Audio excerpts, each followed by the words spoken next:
คือจังพอเข้าว่าเอามาขามปลอมมันบ่แม่นปลาขามประจำทวีปโลกของเด็กแบบบ่มันอยู่คนละทวีปพระพุทธเจ้าเอามาเป็นพยานยืนยันว่านี่ผลไม้ประจำทวีปเขานี่นะของยังดอกขามปลอมประเภทวิเทหทวีปนั่นแหละ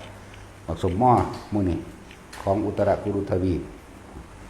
แล้วก็มากับยังแต่บ่แทบยังมีดอกหมากหลังดำ นั่นแหละมาของอุตระ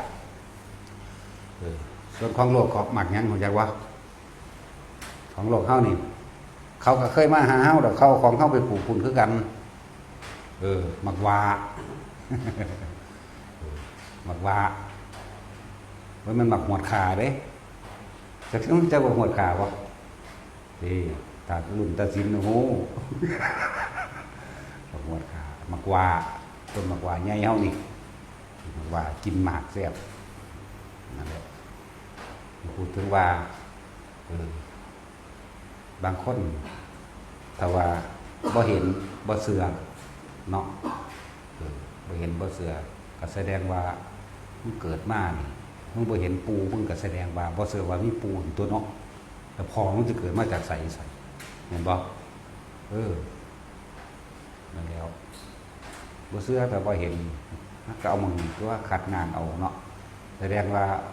พอมึงเกิดมาเอาเองบ่ต่อใหม่บ่นอใหม่บ่เนาะมันก็ต้องมีอย่างสั่นคือว่าเขาเสือพระพุทธเจ้าว่ามีกินนะต้องเสร็จแล้วไล่เข้าไปนี่ไล่พระตะเฮ้านี่เบิ่งเฮ้าตอนนี้เนาะพระสงฆ์รุ่นนี้สืบมาจากไสก็สืบมาจากรุ่นเก่ารุ่นหลวงตาบัวรุ่นหลวงปู่มั่นไล่ไปหุ่นจนว่าฮอดพระอัญญาโกณทัญญะจนว่าฮอดพระพุทธเจ้าของเขามันเป็นของพิสูจน์ได้ไหมนั่นบ่ซั่นเพราะซั่นสิว่ารู้ตามความเป็นจริงบ่อันพวกพิสูจน์บ่ได้ก็คนละอย่างกัน